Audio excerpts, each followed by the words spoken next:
Forget knights in shining armor. Let's talk about the real unsung heroes of the Middle Ages. No, not kings or poets, but those who risked life and limb every single day just to survive their jobs. In an era where safety manuals didn't exist and protective gear was hope for the best, some professions made you question whether earning bread was worth coughing up blood. We're diving headfirst into the gritty, dangerous world of medieval labor. You'll meet people who didn't need enemies because their job was already trying to kill them. Curious? Good. Don't forget to like this video, follow the channel, and drop a comment below. Where in the world are you watching from? Let's see which century you escaped from. You didn't apply. You didn't volunteer. You just happened to be standing in the wrong place at the wrong time. Congratulations, you're now a medieval soldier. Back then, joining the army wasn't about patriotism or benefits. It was about the king pointing at you in the town square, or your name being drawn from a wooden bowl while you were still chewing breakfast. Sometimes entire villages were conscripted with the same enthusiasm people reserve for plague announcements. No interview, no training contract, just a rusty sword, a ragged tunic, and a swift goodbye to your chickens. Refusing wasn't an option unless you enjoyed public floggings or losing your farm. For many, this sudden career change came without warning or armor, just lots of shouting and a general sense of doom, and thus began their glorious march, not toward victory, but toward decades of trauma and a 0% pension plan. Now that you've been recruited, let's move on to the exciting world of medieval combat training. Spoiler alert, it's mostly yelling and bruises. Welcome to medieval basic training, where you learn how to die faster with slightly more dignity. Just days after being randomly drafted, you're handed a splintery wooden sword, shouted at by a guy with 3 teeth, and told to fight like your life depends on it. Because it does.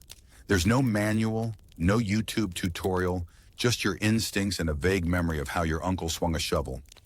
Training consists of swinging sticks at hay bales, tripping over your own feet, and getting hit by your friend Dave who thought your ear was the enemy. Armor?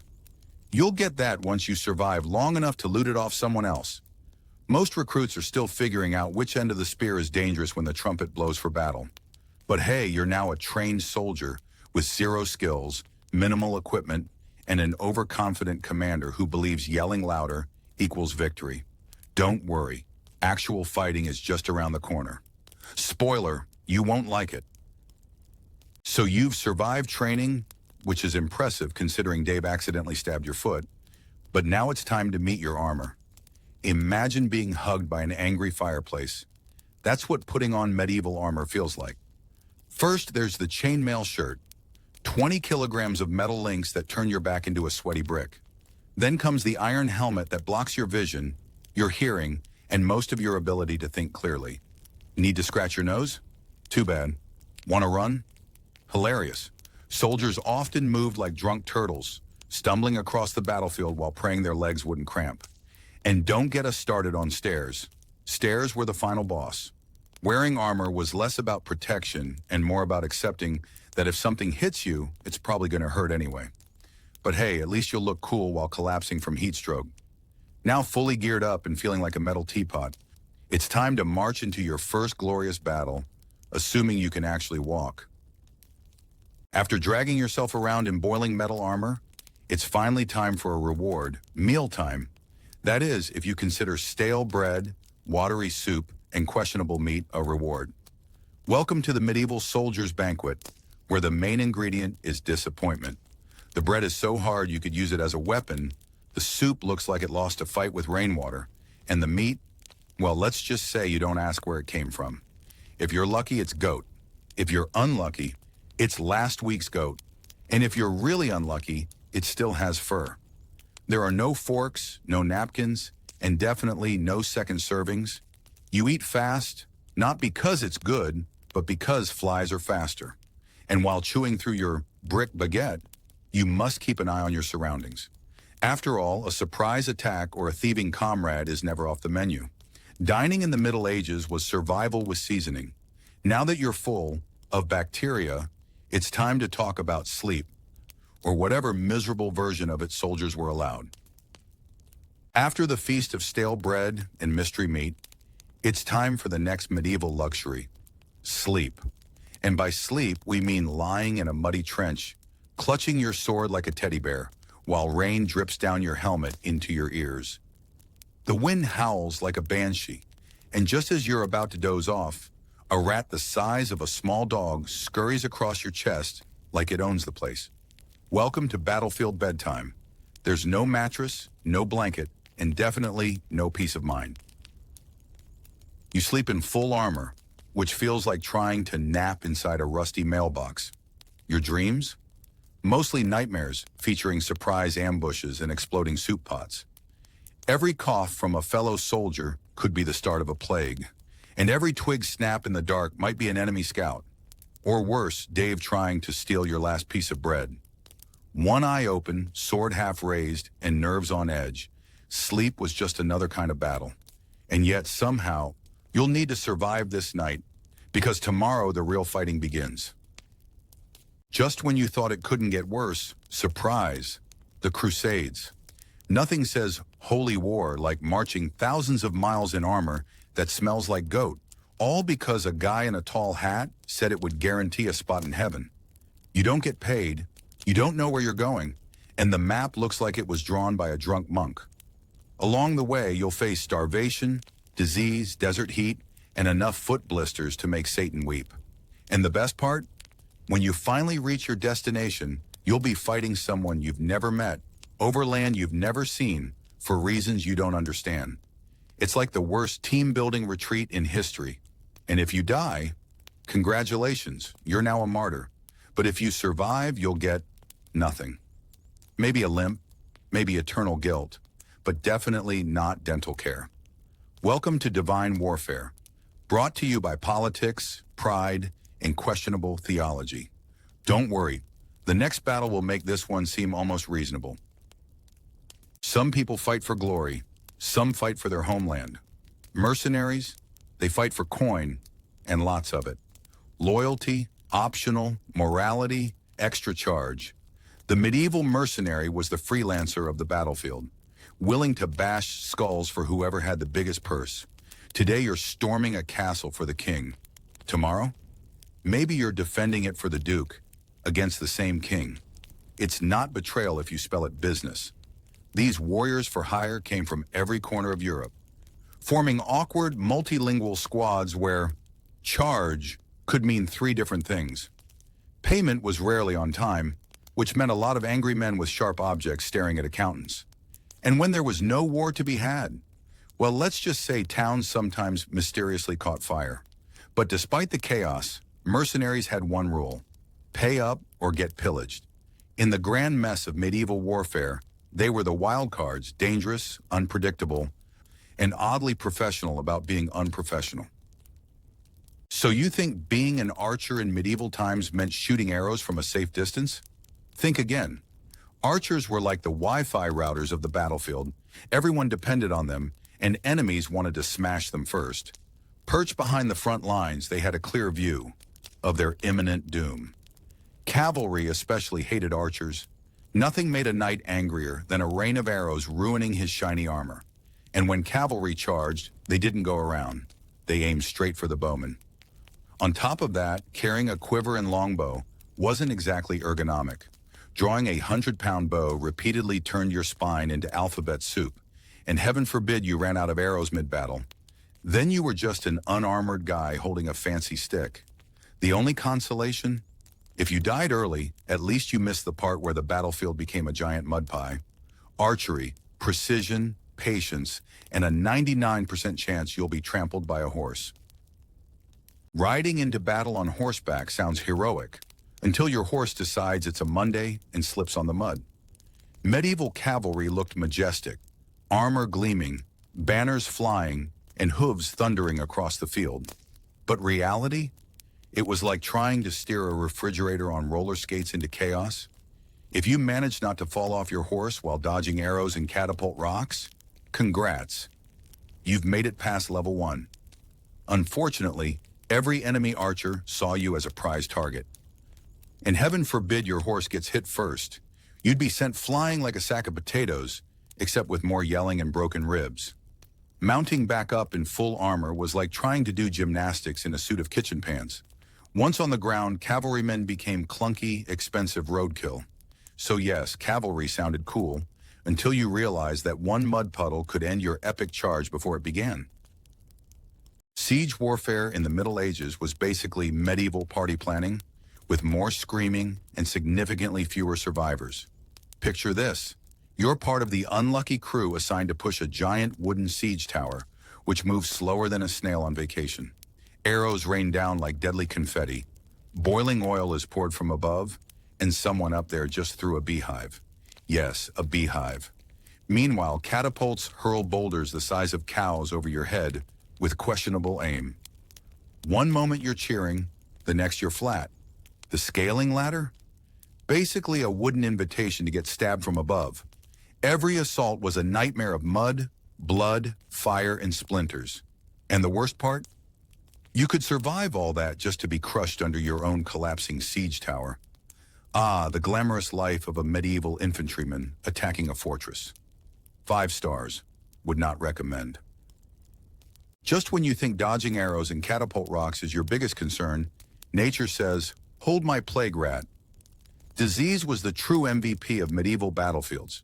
Soldiers dropped like flies not from sword wounds, but from diarrhea, dysentery, and something suspicious that came from drinking water next to a latrine.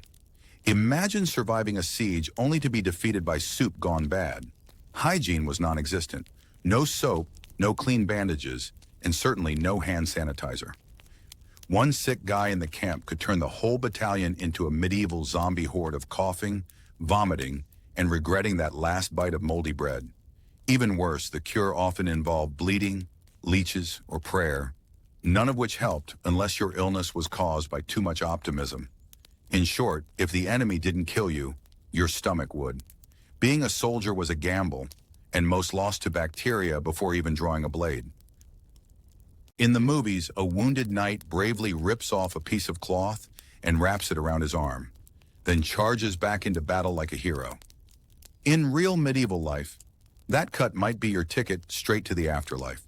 Without antibiotics, proper sterilization, or actual doctors, barbers don't count, even a scratch from a rusty blade could fester into a bubbling infection of doom. Battlefield medicine was more guesswork than science. Some bandages were reused, others were cleansed with wine, and a few lucky soldiers got blessed with herbs and prayers. If you got hit and didn't die immediately, congratulations. Now prepare for slow, pus-filled suffering. Amputations were common, and anesthesia was just a strong stick to bite down on. And if your healer suggested applying leeches, you'd better hope they weren't just hungry. The real danger wasn't the sword, it was what came after. Vacation, time off, a concept so foreign to medieval soldiers it might as well be witchcraft. Battles didn't follow a neat calendar. You couldn't mark your diary for war ends Tuesday, picnic on Wednesday. Orders came at any hour, rain or snow, and marching meant dragging your exhausted body across muddy fields with armor, clanging like a mobile blacksmith shop. There were no breaks for birthdays or holidays, unless by break you meant your leg. Sleep only when the commander passed out first. Soldiers had to be ready to fight or move at a moment's notice, whether it was dawn, midnight, or halfway through a soggy meal. If you dared ask for time off, your reward might be permanent leave, in a shallow grave. Medieval warfare ran on the chaos clock, and soldiers were its overworked, underappreciated gears. In medieval warfare, your greatest enemy wasn't always the guy with the sword, it was the guy shouting commands from a horse who didn't know left from right. A terrible commander could doom an entire army with one dramatic but idiotic decision. Charge uphill into archers? Brilliant. Split the forces at night without maps? Genius. Soldiers often died not because they fought poorly, but because someone with a feathered hat, zero battlefield experience, wanted to play hero. Orders were absolute, and questioning them meant being labeled a traitor or being reassigned to the front lines as a volunteer. Many troops would whisper that surviving a battle meant dodging both enemy arrows and your own general's bright ideas.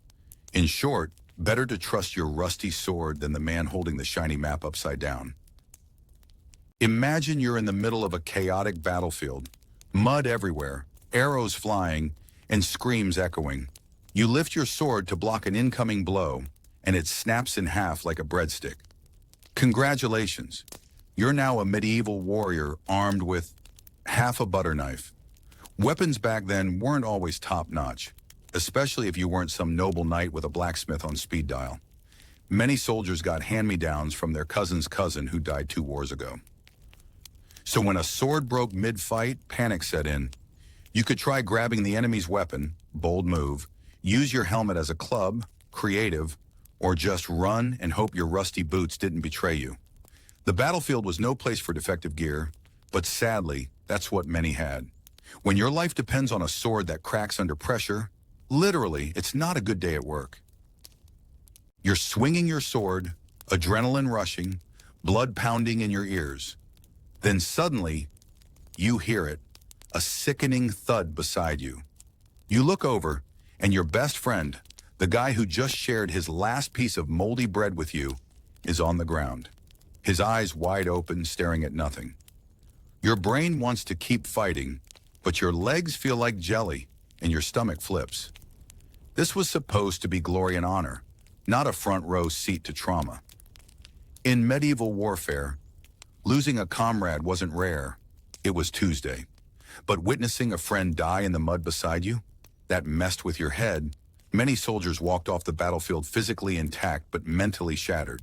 Nightmares, guilt, and the constant replay of the moment they couldn't save someone. They carried those wounds for life. And no one called it PTSD. They just called it being weak. If you think medieval warfare was a boys-only club, think again. Meet the women who ditched embroidery hoops for battle axes. Female warriors weren't common, but they existed, and they were fierce. The problem? No one took them seriously until one of them sliced through a dozen enemies like butter. These women often fought without proper armor, sometimes disguised as men just to be accepted. And while male soldiers got cheers and beer, female fighters got side eyes and sermons. But they kept showing up, on foot, on horseback, or charging into enemy lines with a glare that said, "Yes, I bleed once a month, and now you will too." Their courage was the stuff of legends, even if the bards conveniently forgot to mention them. Being a woman on the battlefield meant you had to fight twice as hard, for your life and for recognition.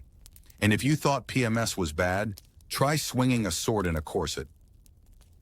In the chaotic mess of medieval warfare, getting injured wasn't a matter of if, it was when. But don't expect a medic to come rushing over with clean bandages and a soothing voice. No, if you got stabbed, sliced, or stomped on, your first aid kit was whatever filthy cloth you could rip off your own shirt. You'd tie it around the wound and pray, either to God, a saint, or the nearest chicken for a miracle. Infection? Oh, that was practically guaranteed. Pus, fever, and death often arrived quicker than help. And no one had time for sympathy.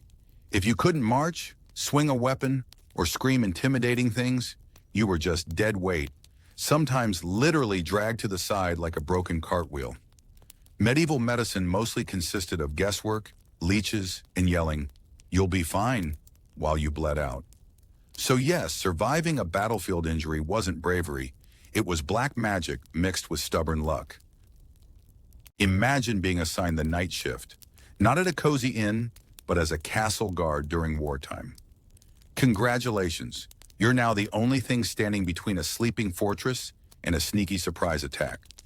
While others snore away on straw beds, you're pacing along a cold stone wall, eyes barely open, trying not to yawn loud enough to wake the bats. If you blink too long or lean on your spear for just a second, it might be your last mistake. Falling asleep could mean an enemy slipping through the gates, or worse, your commander slipping a dagger between your ribs for dereliction. Castle guards lived in constant tension, paranoid, exhausted, and freezing their toes off. All for the glory of protecting a tower that smells like mold and regret. It wasn't bravery keeping them awake. It was fear, caffeine in the form of stale bread, and the knowledge that snoring on duty might get them executed by friend or foe. You didn't get to ask why in medieval wars. When the king said fight, you grabbed your sword, even if your only enemy was boredom. Some poor souls were sent to war just because the ruler wanted new land, or worse, because he lost a bet with another monarch. One minute you're farming cabbages, the next you're being marched 200 miles in rusty armor, singing songs about glory while wondering where your left boot went. The best part? You never even saw the king who ordered it all. He was too busy feasting and pretending war was a noble pursuit while peasants bled in the mud. Orders came from the top, and questioning them meant questioning God, or so they said. So you marched, fought, and maybe died. Not for a cause, but because a crown-wearing guy with gout pointed vaguely at a map and said, "That looks like mine now." You survived the battle. Congratulations. But now what? Missing an arm or a leg wasn't a badge of honor. It was a life sentence. There were no pensions, no rehabilitation, no thank you for your service fruit baskets, just dirt roads, pity stares, and the constant pain of phantom limbs. Medieval society didn't exactly roll out the red carpet for veterans. Most were left to beg on the streets, dragging what's left of themselves across muddy villages while children pointed and ran away. Some tried to work, but it's hard to farm with one hand and a haunted stare. Others joined traveling freak shows or sold their battle scars as heroic tales to drunkards at the tavern for a mug of warm ale. In the end, surviving was only half the curse. The real struggle began after the last sword was sheathed. In medieval battles, death wasn't always loud and heroic. Sometimes it was quiet, too quiet, like when a soldier collapsed from blood loss or exhaustion and was mistaken for dead. With no proper medics, pulse checks were more of a guess than a science. The battlefield cleanup crew, usually peasants with shovels and limited curiosity, had one job: bury everything that wasn't moving. And if you twitched a little too late, congratulations, you just got a dirt nap while still breathing. Some unlucky souls woke up in shallow graves, screaming under a foot of soil with a helmet full of panic. There were even tales of warriors clawing their way out like muddy zombies, only to be immediately stabbed again because someone thought they were possessed. Ah, the sweet blend of superstition and bad first aid. In the Middle Ages, being mostly dead was a dangerous state to be in. Losing a battle in medieval times didn't just mean retreating and licking your wounds. It meant bracing for the worst curtain call of your life. If you were lucky, you'd be ransomed. If you weren't, you'd be hung, burned, or disemboweled in front of an audience that brought snacks. Defeat wasn't a shame. It was a death sentence with flair. Enemies didn't just win. They made sure you remembered who did the winning. Hanging was for the mildly annoying. Burning was reserved for the heretics or just anyone wearing the wrong emblem. And disembowelment? Oh, that was for special guests, slow, painful, and performed with dramatic flair. No Geneva Convention, no mercy, and certainly no second chances. Medieval warfare didn't end with surrender. It ended with screams, fire, and a reminder that being on the wrong side of history came with guts, literally. If arrows and swords didn't get you, the latrines would. Welcome to the glamorous world of medieval sanitation, or rather the total lack of it. Drinking water often came from the same rivers used for bathing, washing, and yes, dumping waste. Combine that with rotten food, infected wounds, and zero understanding of germs, and what do you get? Diarrhea, lots of it. Explosive, dehydrating, morale-crushing diarrhea. Entire camps could be wiped out not by enemy swords, but by shared buckets and bad stew. There were no medics handing out electrolytes, just your buddy patting your back while you slowly turned into a raisin. Many soldiers died in their tents, curled up not in glory but in gut-wrenching agony. It was the kind of defeat that didn't even make it into the songs. Because let's face it, Sir Poops-a-Lot doesn't quite strike fear into the hearts of men. In theory, camaraderie among soldiers is unbreakable. In practice, well, let's just say when arrows rain and swords clash, loyalty gets flexible. Picture this: you're wounded, screaming, and clutching your side like it holds the last drop of wine on earth. You look up, expecting your best mate to drag you to safety. Instead, he's already halfway up the hill, yelling, "I'll avenge you," as he trips over his own sword. Turns out, survival instincts often outrun friendship. In the chaos of battle, Many soldiers made split-second decisions: carry a bleeding comrade and risk both your lives, or run like the wind and tell a great story later. And let's be honest, no one ever got knighted for most loyal backtracker. The brutal truth is that in medieval warfare, brotherhood had a price, and not everyone was willing to pay it when death was on a discount. You just returned from a brutal battle, your sword still stained with someone else's regrets, your armor smelling like burnt soup and regret. You finally see your village on the horizon and think, finally sleep. But nope, before you can even take off your muddy boots, the town crier is already announcing a new royal decree. Pack your gear, another war has begun. Somewhere. No time for kisses, hugs, or hot stew. Just more blood, more marching, and a whole new set of enemies with even weirder flags. Medieval soldiers didn't get leave or emotional support. They got calluses and chronic back pain. This wasn't a job. It was a subscription to nonstop suffering. The battlefield was your office, your vacation, and your grave, all rolled into one, renewed every time a noble got bored or insulted. You survived the war, technically, but the person who comes back isn't the one who left. Your arm doesn't bend right, your leg limps like it's drunk, and every loud sound makes you dive under the nearest table. The villagers cheer when they see you, calling you a hero, but they don't see you waking up screaming every night. Your wife tries to smile but flinches when you snap at shadows. Your kids don't recognize the quiet, hollow man sitting by the fire. In the Middle Ages, trauma had no name, no doctor, no sympathy. You were expected to just man up and plow the field, even if every furrow felt like a battlefield. The body came home, sure, but the soul, still somewhere on a blood-soaked hill where your best friend bled out whispering his mother's name. You came back, yes, but not intact. You try to tell your story. The nightmares, the mud, the screams, the cold steel cutting through flesh, all of it. But the villagers just nod politely, then go back to talking about how many turnips they harvested this season. You're not in any book. No bard sings about your name. And the local kids only know you as the grumpy man who talks to himself. You fought tooth and nail for a cause you didn't understand, under a banner you barely remember, against enemies who probably felt just as confused. But none of it matters now. History loves kings and generals, not foot soldiers with missing teeth and too many scars. You exist in the spaces between pages, a walking ghost with no epic ballad. Welcome to the final insult, surviving only to be forgotten. Your legacy? A rusty sword buried somewhere in the mud, a name no one remembers, and maybe, just maybe, a lesson hidden beneath centuries of blood and dust. Medieval soldiers didn't fight for glory. Most never saw a castle, never rode a horse, and never even knew what the war was really about.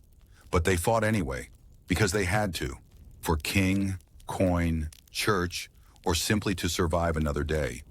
Their honor was never recorded in books. It was written in scars, missing limbs, and nightmares. So the next time you hear someone romanticize medieval war, remember this. It wasn't all knights in shining armor and gallant duels. Sometimes it was a man in torn rags limping through a frozen field, hoping the rats wouldn't get to his bread. The medieval soldier gave everything, and got almost nothing, except perhaps the hope that their sacrifice would someday teach others not to make the same mistake. But hey, at least now they've got a video.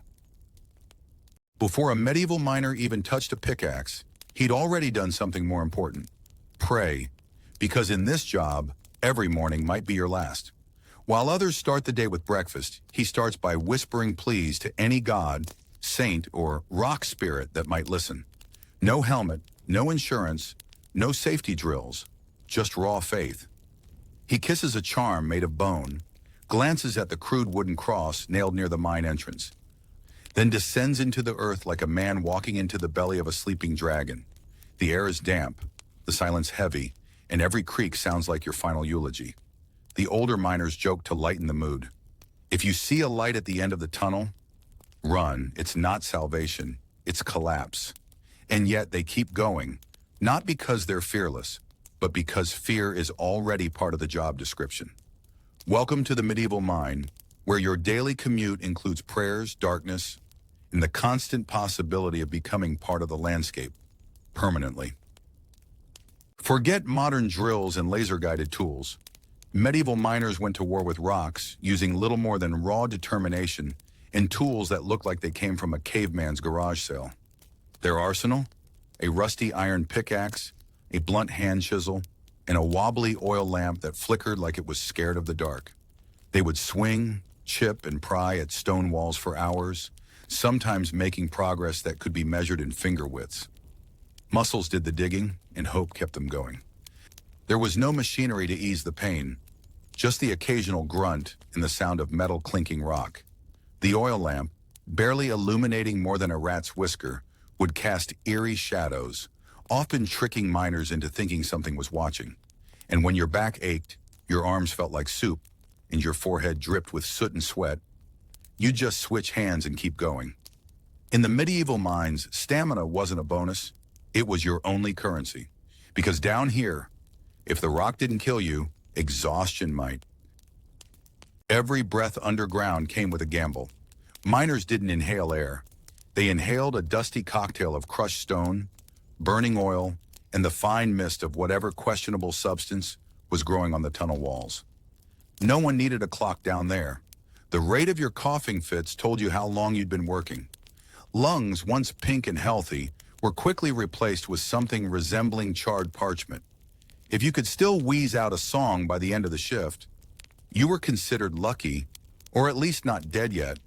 There was no protective gear, no mask, not even a scarf, just the raw filter of your own mustache, if you had one. New miners were easy to spot. They still breathed through their noses. Veterans, they didn't breathe. They survived. And when someone collapsed mid-swing, clutching their chest, the others would pause for a beat, give a silent nod, then keep hammering. Because in the medieval mines, sympathy didn't dig tunnels, but sore lungs sure did. The deeper you crawled, the tighter it got. Welcome to the medieval miner's hallway, a space so narrow even a rat would consider turning sideways. Most of the tunnels weren't meant for walking. They were meant for squirming, sliding, and occasionally praying you wouldn't get stuck. Imagine dragging your tools behind you, face scraping against damp rock, knees bruised from crawling like a lizard in Sunday clothes. There was no turning around, literally. Once inside, you were committed, unless you fancied wriggling backward like a terrified crab.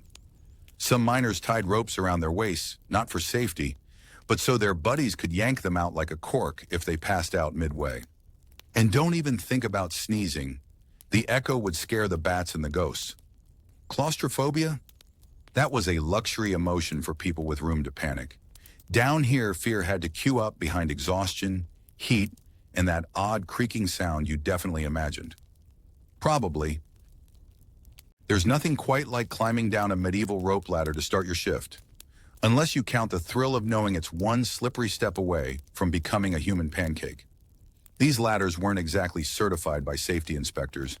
Made from knotted ropes and occasional wooden rungs, they swayed like a drunk jester on a unicycle. Miners had to descend dozens of meters into darkness, gripping the ladder with sweaty hands, praying their boots didn't betray them. One misplaced foot, one broken rung, and it was a free fall to the underworld, without the courtesy of a return ticket. Some miners tied themselves to the ladder, not for safety, but so someone could identify the body if it all went south. The bravest were those who had to climb with tools in hand, swinging pickaxes and shovels like they were in a circus act. And if someone above you slipped, well, congratulations, you just became the cushion.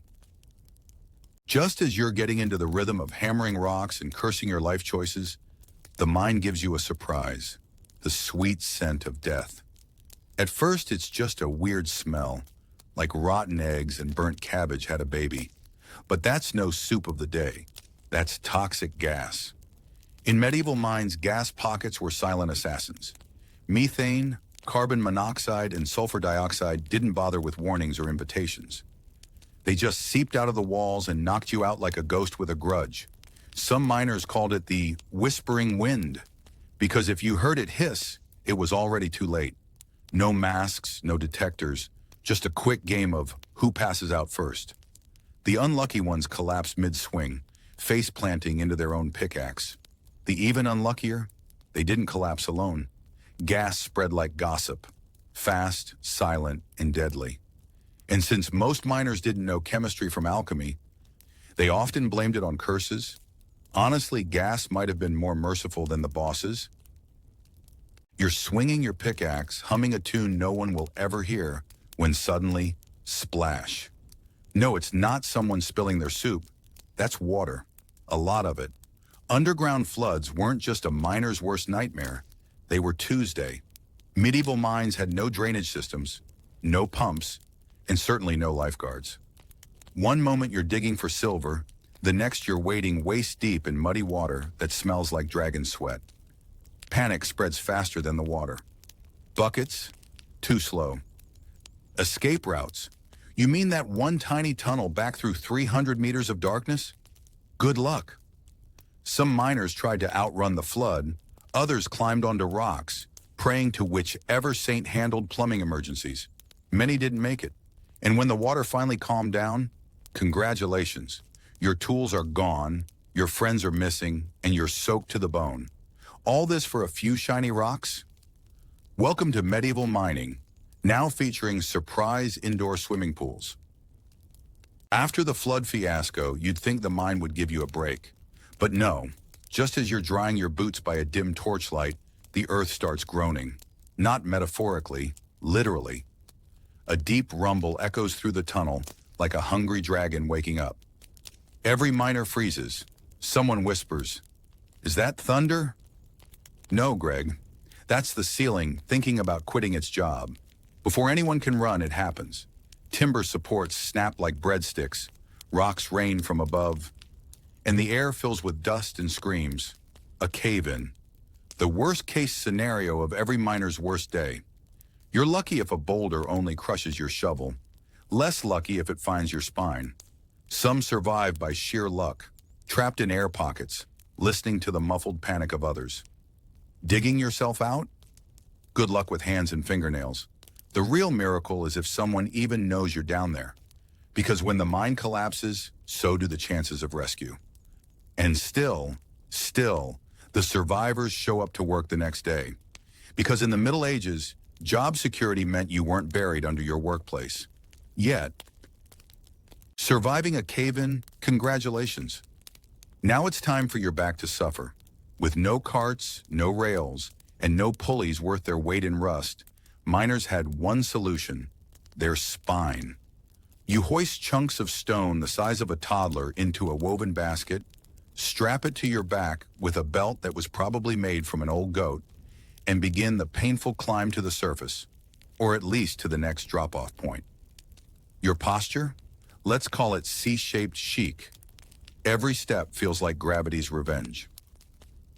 The path is narrow, the rocks shift underfoot, and if you slip, well, guess who's becoming one with the mine wall? There's no ergonomic training, no team lifting techniques, just gritted teeth and herniated dreams. And the worst part? You have to go back for more, over and over. By the end of the day, you don't walk out of the mine. You fold yourself out. Chiropractors don't exist. And the only massage you're getting is the unforgiving embrace of a rock pillow during your 5-minute nap before the next shift. After a full day of back-breaking labor, you'd think the only thing haunting a miner would be muscle cramps. But no, welcome to the ghost shift. Deep in the mines, where light barely touches and echoes play tricks, legends flourish. Every miner has heard the tale of the buried crew, the ones who were trapped in a collapse and now wander the tunnels, whispering warnings or calling names from the dark. Some say they knock softly on the walls to signal danger. Others swear they've seen glowing figures in side tunnels, and no one dares to answer a disembodied voice calling their name. It's said that if you do, you might just follow it into a part of the mine that doesn't exist on any map and never return. These ghost stories aren't just spooky tales to pass time. In a place where death is a daily companion, believing in spirits is oddly comforting. At least someone's watching over you, even if they're dead. So next time you hear a knock underground, it might be a warning or an invitation. You thought a cozy blanket was the definition of warmth?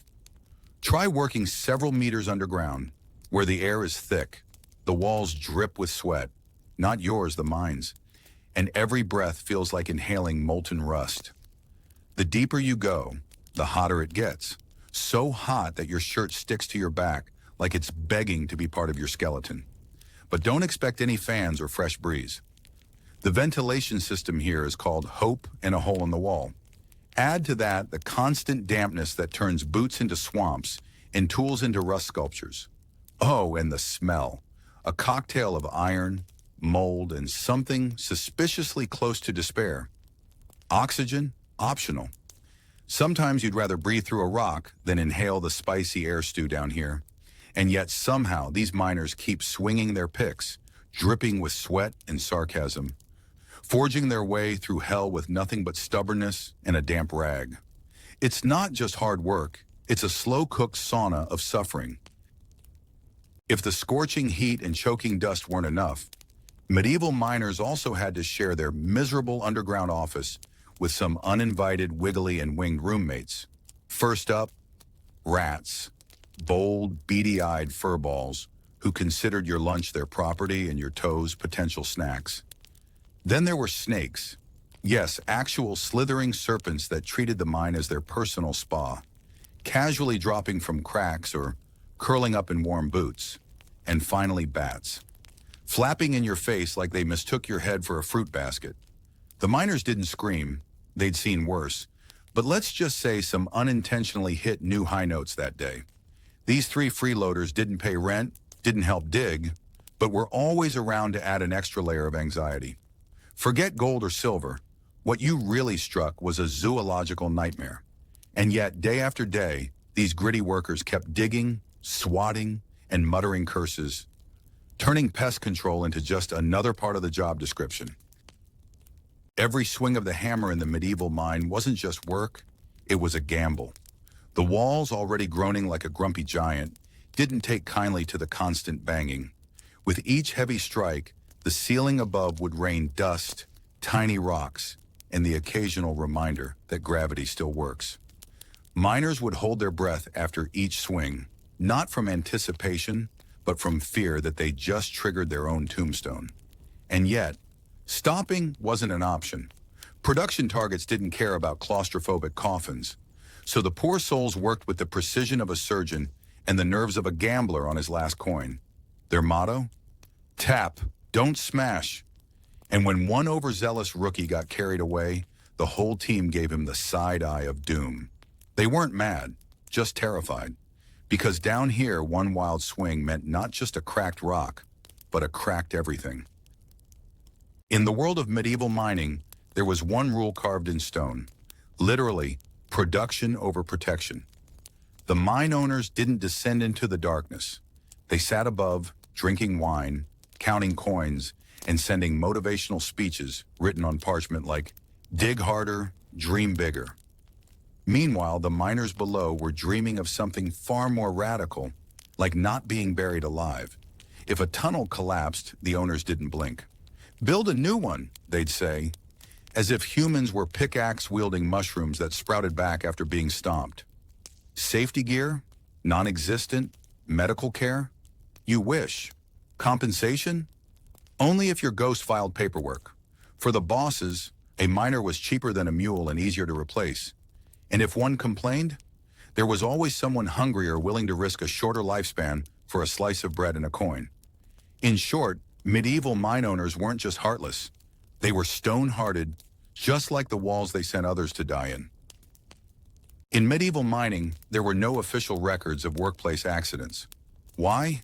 Because no one bothered to keep them. When a miner died under a pile of rocks, the response wasn't a safety investigation. It was, move the rocks, keep digging.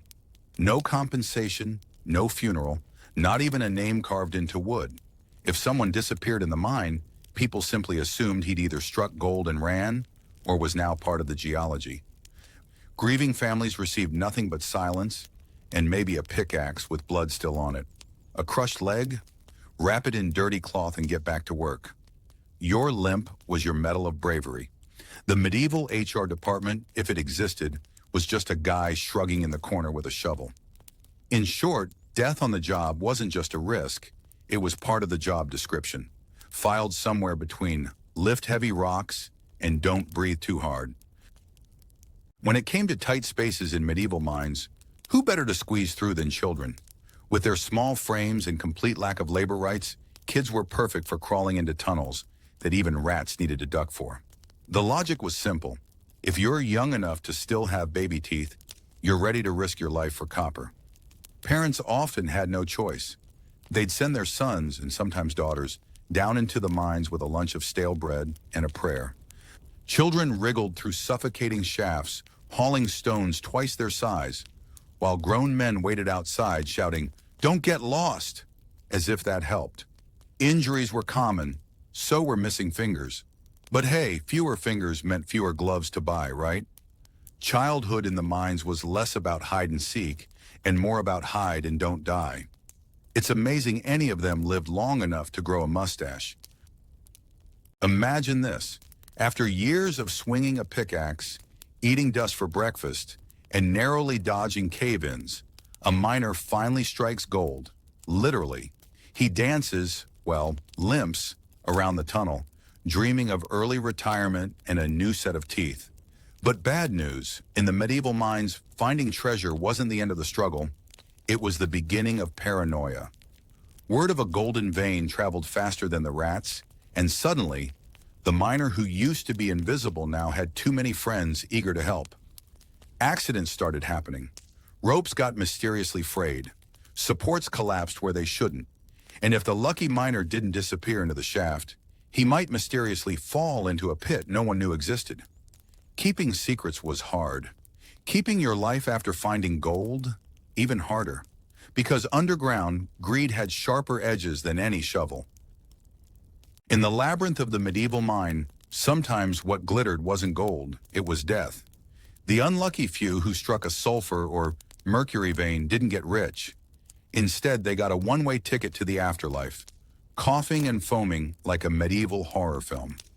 Sulfur filled the air with a stench that singed nostrils and lungs alike, while mercury vapors crept in silently, poisoning without mercy. Miners often didn't realize what they'd uncovered until their teeth loosened, their skin peeled, and their sanity started slipping. One poor guy thought he'd found a miracle ore, only to begin talking to rocks 2 days later. Spoiler, the rocks didn't talk back. While kings dreamed of riches, these men discovered the true price of treasure, a slow, toxic farewell. Because in a mine, not everything shiny makes you rich. Sometimes it just makes you dead. The sound was subtle at first, a faint creak like an old man's knees. But in a mine, that sound was the medieval equivalent of a countdown timer. The wooden beams groaned louder with each strike of the pickaxe, as if the mine itself was protesting the labor. One miner whispered, "Did you hear that?" The others nodded and kept digging. Why? Because stopping meant punishment, or worse, no food for the day. So they swung faster, hoping the noise was just the usual groans of the earth. But the mine wasn't groaning, it was warning. In that eerie silence between strikes, every man heard it. The rattle, the shift, the soft crack of rock realigning like bones before a fall. Yet no one dared say it out loud. That would make it real. So they dug and prayed and hoped the ceiling would hold. In the world above, a creaking floorboard meant nothing. Down here, it meant you might soon become part of the mountain. While swinging his pickaxe like any other day, old miner Yarrow suddenly struck nothing. Just a strange hollow sound, followed by a sudden breeze. Yes, a breeze. Underground. The crew froze. Curiosity trumped fear, as usual, and they widened the gap. What they found wasn't just more rock, it was an ancient cave, complete with carvings, clay urns, and skeletons that looked like they missed their clock out hundreds of years ago. Some believed it was a lost temple, others said a cursed burial site. But the owner of the mine, he saw dollar signs, or gold coins rather. He ordered the miners to push forward, relics be damned. That's when the real chaos began. Gas pockets, ceiling collapses, And one guy swore he saw a shadow whisper his name. The cave gave treasures, yes, but at a steep price. Turns out, disturbing ancient secrets with a pickaxe is like poking a sleeping bear with a toothpick. Medieval miners didn't need horror stories. They lived them. In the shadowy galleries of medieval mines, not all pickaxes were swung by burly men. There were women too, though history often pretends they were too busy churning butter to crawl through tunnels.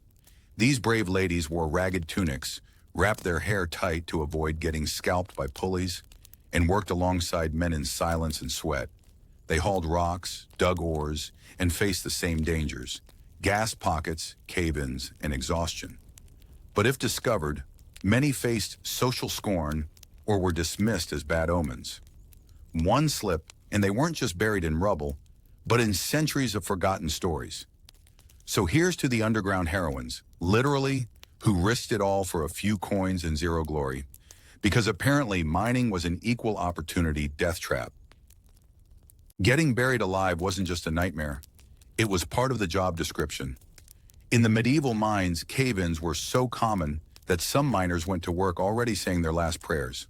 When the roof collapsed, it could take days before anyone realized someone was missing, assuming anyone cared. And even when they noticed, rescue efforts were more like dig and hope.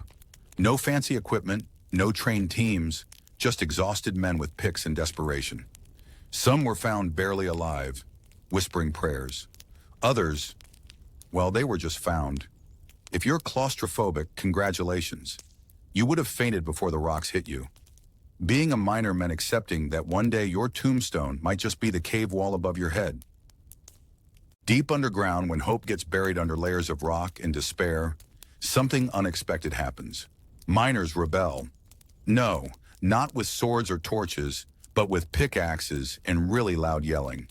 Tired of collapsing roofs, toxic air, and vanishing co-workers, these miners snapped. The rebellion wasn't some grand revolution. It was more like angry men refusing to dig one more inch. They blocked tunnels, hid tools, and shouted at supervisors who conveniently stayed above ground. Of course, news of the revolt reached the noble lords, who were horrified. Not about the conditions, but the drop in gold production. Punishment was swift, usually involving chains, dungeons, or forced deeper digging. Still, for a brief moment in the dark, these dirt-covered rebels remembered they were human, not moles. After the rebellion, one question echoed through the tunnels. How do we know who's still alive down here? Yelling names didn't work. Too many echoes and too many Thomases. So the miners invented their own underground Morse code using pickaxe taps. 1 tap, I'm alive. 2 taps, send bread.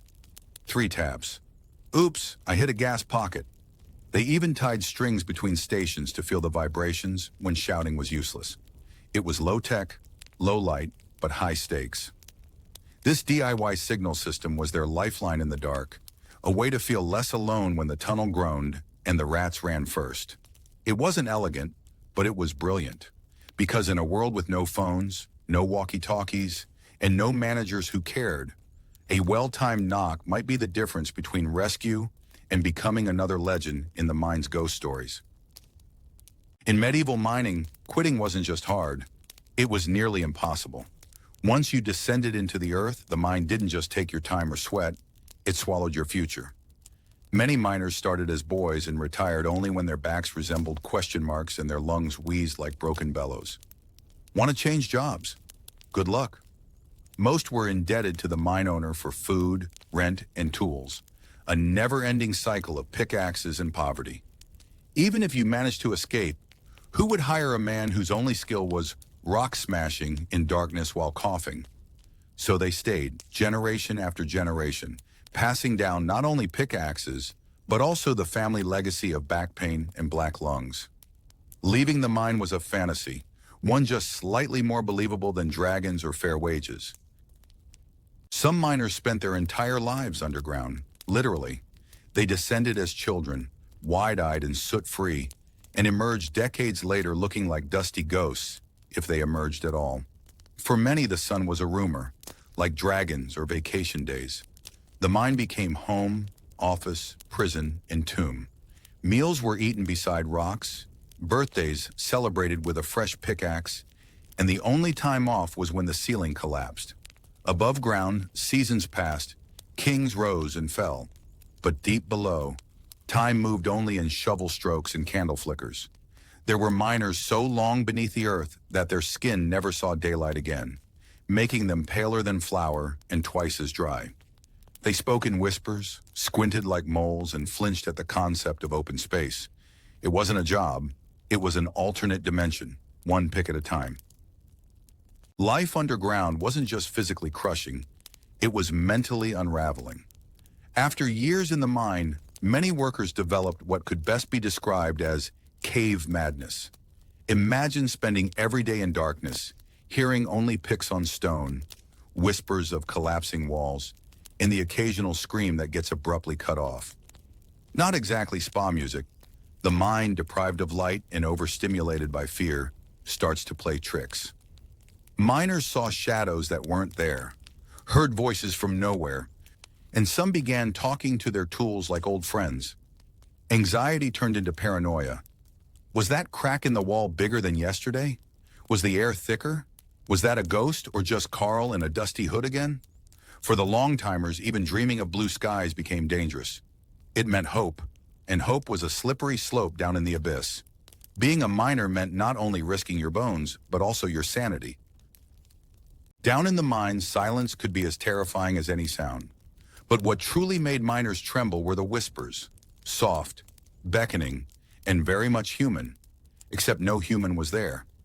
Many claimed to hear voices calling their name, sometimes in a friendly tone, sometimes as if luring them deeper into the darkness.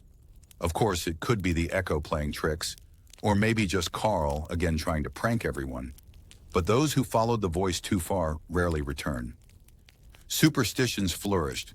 Some said it was the spirits of buried miners recruiting new members. Others believed the mine itself was alive, and it wanted company. When the voice came, some miners just closed their eyes and chanted prayers.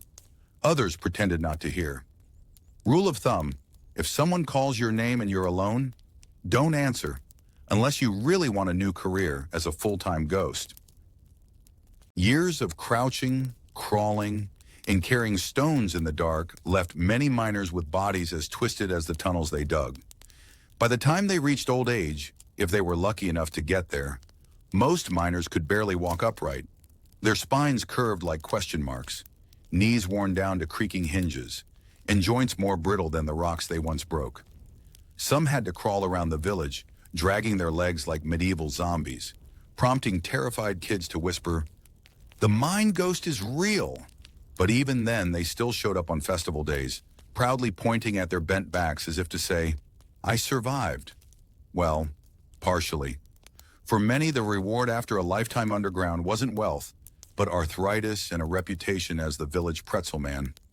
Yet they carried their scars with pride, because in a world that buried most of its miners early, being old and broken meant you were still one of the lucky few above ground. Deep beneath the earth, lying on his back after hours of hammering rock, a miner stares upward. Not at the stars, those are just a rumor, but at a faint glimmer of light far above. Maybe it's daylight sneaking through a crack, or maybe it's just his imagination gaslighting him again. Either way, he whispers, "One day I'll climb out of this hole, or at least die trying." The others chuckle, not because it's funny, but because hope is the only thing that hasn't collapsed yet. That little shimmer, that dusty ray in the darkness, becomes a daily ritual, a reminder that the surface exists, even if unreachable. In a life filled with darkness, back pain, and possible ghost co-workers, that thin line of light is the closest thing to heaven. Every miner clings to it, because no matter how grim the job, humans are experts at finding poetry in suffering. And if not poetry, at least a solid excuse to take a break and pretend they're philosophizing. At the crack of dawn, while others are still dreaming of bread and goats, the blacksmith is already sweating in front of his forge. Step 1, light the furnace. Step 2, pray it doesn't explode like last week. As the flames roar to life, so does the choking smoke, thick, black, and entirely disrespectful to lungs. The apprentice coughs like a dying goose, and the master, he just wipes soot off his face and mutters, "Good, the fire's angry today." Because in this job, a calm fire means nothing's getting done, and an angry fire means you might get barbecued. Metal needs heat, and heat needs wood, and wood costs gold, so they ration it like it's a love letter from a princess.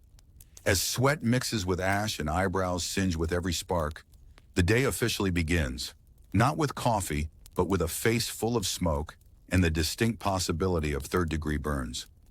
Welcome to metallurgy, where every morning starts with a flame and a gamble.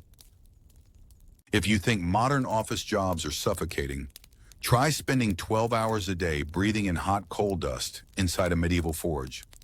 Blacksmiths and metalworkers had lungs that worked overtime until they didn't. Every breath was a smoky cocktail of soot, ash, and toxic fumes, slowly marinating their insides like a cursed barbecue. There was no ventilation, no safety mask, not even a polite cough from OSHA. The only protection they had was absolutely nothing, unless you count coughing fits and chronic wheezing as a defense strategy. Over time, many workers developed breathing problems that made a wheezing bellows sound more melodic. Yet they pressed on, hammering swords and horseshoes, ignoring the slow-burning inferno inside their chests. It wasn't just smoke, it was occupational doom. And if a smith died gasping for air, someone else just picked up the hammer. After all, there were always more lungs to sacrifice to the fire gods. Pouring molten metal in a medieval forge was like playing hot potato with lava. One wrong tilt, one shaky hand, and congratulations. You're now a walking roast. The process looked impressive, sure, glowing liquid metal flowing into molds like fiery rivers. But it was also an accident waiting to happen. No gloves, no goggles, just a brave soul in a sweat-soaked tunic holding a pot of hell. A single misstep could send molten bronze splashing on your legs or worse, into your boots. There's no oops in metallurgy. Many blacksmiths bore scars not as badges of honor, but as permanent reminders that gravity and molten metal are mortal enemies. And when the mold cracked or the floor was slippery, boom, screams, chaos, and a new job opening. It was a profession where precision kept you alive, and a sneeze could cost you a foot. Medieval metalworkers weren't just crafting tools, they were surviving infernos daily. The irony of medieval metalworking? You could spend your whole life forging armor that saves knights in battle, only to be completely defenseless yourself. While a nobleman charges into war wearing your masterpiece, you, the one who made it, are dodging falling anvils, breathing toxic smoke, and occasionally catching flying sparks with your eyebrows. There were no helmets in the forge, no chainmail, and certainly no HR department. A blacksmith's safety protocol consisted mostly of, just don't mess up. Worse yet, when testing a freshly made breastplate, guess who sometimes had to wear it while someone hit it with a hammer? That's right, the maker. If it cracked, well, so did a few ribs. So while your armor might win battles on the field, it was often forged with blood, burns, and very singed beards. The only thing more absurd than making life-saving gear was the fact it couldn't save you from your own job. If you ever hear a blacksmith shout, "Uh-oh," run immediately, because that tiny oops could mean the furnace just burped a fireball. When the flames leap out of the forge, it's not a dramatic special effect. It's a real and very life-threatening tantrum of molten rage. One moment you're calmly hammering metal while humming a tavern tune, the next moment you're playing Human Torch. And since medieval work attire was basically cotton with dreams, you'd be lucky if your only injury was a scorched eyebrow. The real horror? Sometimes it wasn't the fire you saw that hurt you. It was the invisible pockets of gas that ignited when least expected. That's right, a forge could go full dragon mode just because you sneezed at the wrong moment. And your only protection? A stick, a bucket of water, and blind optimism. Forget fire safety drills. This was more like fire roulette. And in most cases, the fire always wins. When medieval blacksmiths weren't wrestling fire, they were casually flirting with poison. Mining and smelting sulfur and mercury sounded fancy, until you realized it meant standing over bubbling pots of toxic goo that hissed like a snake with attitude. Protective gear, please? A wet rag over the nose was considered cutting-edge safety. The fumes didn't just sting your eyes, they hugged your lungs like an overly affectionate ghost. After a few years, the veteran Smiths either had persistent coughs, sudden nosebleeds, or dreams featuring talking frogs. Side effects may vary. Skin rashes, common. Vision problems, expected. Paranoia, bonus. The real fun was when someone tripped and spilled mercury on the floor, and everyone just stared like it was molten gold, before promptly fainting. But hey, who needed clear lungs when you had the eternal glory of accidentally inventing alchemy, or at least a short-lived hallucination that you did? Breathing in a medieval metal workshop was like voluntarily inhaling doom, just with a hint of coppery flavor. The process of smelting copper, lead, and zinc wasn't just hot, it was toxic. Every breath taken near the furnace was a tiny sip of poison, a slow but committed act of self-destruction.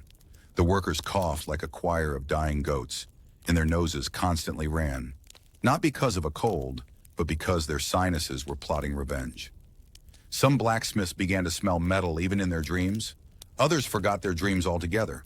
Those who survived past the age of 30 were considered either lucky or suspected of using witchcraft.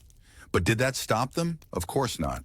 They had swords to make, clients to impress, and apparently a burning desire to collect all the heavy metals in their lungs. In medieval metallurgy, dropping dead without warning was just another occupational hazard, like stubbed toes or spilled soup.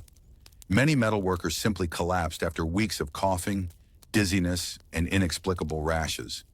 They thought it was a curse or bad air from the swamp.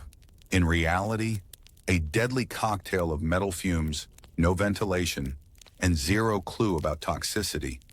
The term occupational disease didn't exist yet. People just called it being weak. Of course, being weak looked a lot like internal organ failure. Some collapsed mid-swing, others fell asleep near the forge and never woke up. It was all very mysterious, until science showed up centuries later and yelled, "It's lead poisoning, you fools!" But by then, the only ones around to hear it were modern historians and very confused ghosts. What could go wrong when a medieval blacksmith decides to get creative? Apparently everything.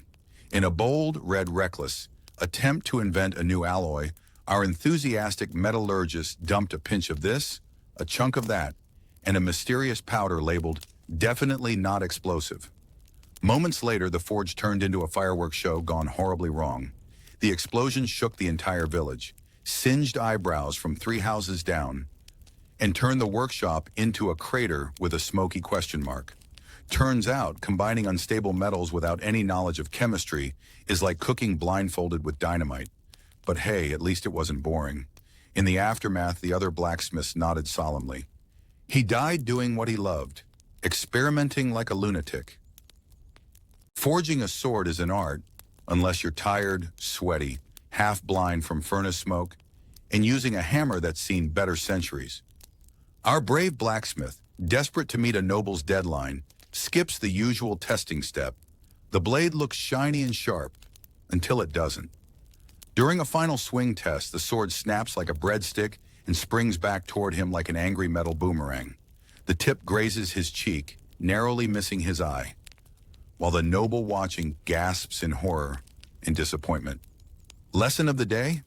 A poorly forged sword doesn't just fail in battle, it might attack you first. From that moment on, he started calling every test hit the boomerang trial. Forging gold for the nobility sounds glamorous, until you realize a single gram missing might cost you your head. Our unlucky alchemist, tasked with melting and molding a golden chalice for a grumpy duke, watches nervously as the molten gold bubbles. One drop splashes onto the floor and vanishes.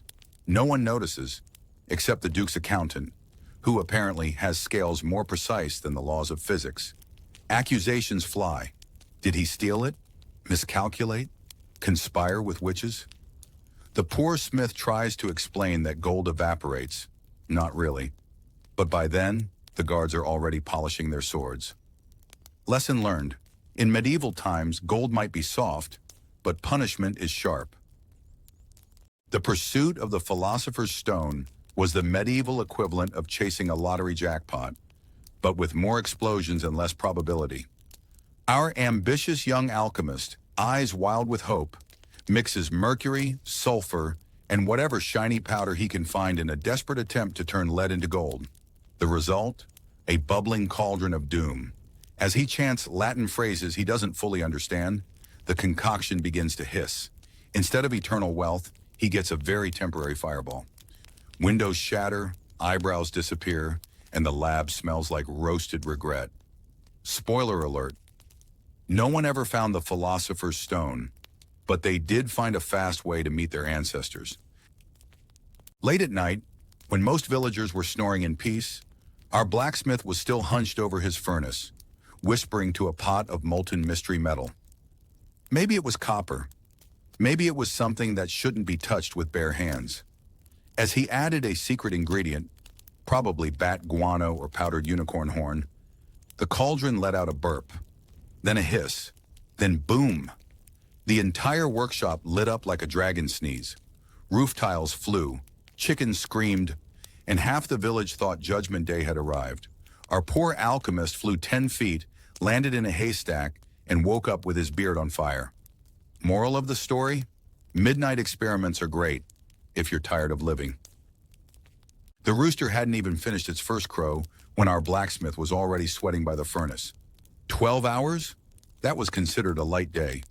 Standing all day on stone floors, roasting like a turkey beside the flames, and hammering endlessly on stubborn metal.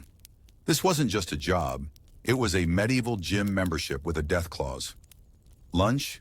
Maybe a dry loaf of bread if he didn't burn it while using tongs as chopsticks. Rest? Only if he passed out. By the time the sun set, his arms trembled like jelly, his legs forgot how to function, and his brain tried to file a resignation. And tomorrow, same fire, same smoke, same hammer, and absolutely no HR department to complain to. Forget dragons. Real danger came from mercury, lead, and zinc. These weren't just ingredients for mystical experiments. They were slow, invisible assassins. The blacksmith didn't need enemies when every puff of smoke carried a dose of madness. Mercury crept through his skin, lead nestled in his bones, and zinc, well, let's just say it didn't bring any health benefits. His gloves were thin, his mask was non-existent, and his idea of protection was squinting and hoping for the best. If his hands weren't burned, his eyes were irritated. If he wasn't coughing, he was hallucinating. The workbench was both his lab and his battlefield. Only difference was, the explosions here came with permanent side effects. Some men chased glory, others chased gold. But our blacksmith, he chased explosions. When word got out about a strange black powder that could make things go boom, our daring craftsman decided to be the first to test it. With no manuals, no goggles, and definitely no backup plan, he mixed sulfur, charcoal, and saltpeter while muttering, "What could possibly go wrong?" Answer, everything. The tiniest spark, the slightest miscalculation, and suddenly his eyebrows took a vacation. One test went so wrong, the village thought it was under attack. His neighbors called him a genius, just before ducking behind haystacks every time he lit a match. It all started with a goat sneezing near the smithy. Then came the flames. The thatched roofs, dry as old bread, lit up faster than gossip at the town tavern. And who got blamed? Not the careless candle, not the nobleman's fireworks. No, of course, it was the blacksmith. "He works with fire, doesn't he?" the villagers cried. "He must have summoned the blaze." And just like that, our soot-covered hero went from metalworker to public enemy number one. He tried to explain it was just a test batch of a new formula. But when your eyebrows are gone and the barn is smoking, no one's in the mood for science. When a blacksmith got burned in the Middle Ages, you couldn't just pop into the clinic for some aloe vera and a bandage. No, sir. First, the wound was doused in old goose fat, because apparently a greasy bird was considered top-notch medicine. Then came the crushed herbs, whispered prayers, and maybe a song about dragons, for morale. The town's healer, who also served as the baker and occasionally the guy who chased rats, would wrap the burn in a questionable cloth and tell you to walk it off. And if infection set in, well, you'd better start dictating your will, preferably before your eyebrows fell off from the fever. The forge's fire wasn't the only thing burning, so were the blacksmith's eyeballs. Imagine spending 12 hours a day staring into a blazing inferno, hotter than your ex's temper. No sunglasses, no protective goggles, just your bare, vulnerable eyeballs squinting into molten metal like it's the sun. Over time, the intense light from the forge damaged the optic nerves, leading many metalworkers to go blind before they even hit 30. And no, closing your eyes didn't help when you're supposed to hammer a red-hot sword with pinpoint precision. The only vision protection available was to blink furiously and hope for the best.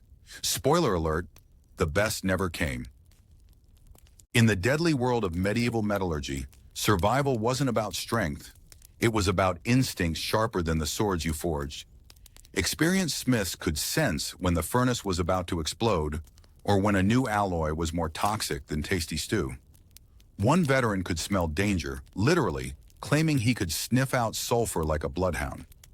Another knew by the slight hiss in the air that mercury was leaking. These weren't magical powers, just survival skills honed through years of not dying. In a place where your co-workers exploded weakly and your lungs were slowly marinating in lead, being clever wasn't optional, it was life insurance. When you worked with gold and rare alloys for the nobility, danger didn't just come from exploding furnaces. It came with a sword and a velvet robe. Many skilled metallurgists were kidnapped or murdered by thieves who believed they held secret formulas for turning lead into gold or hiding treasures for lords.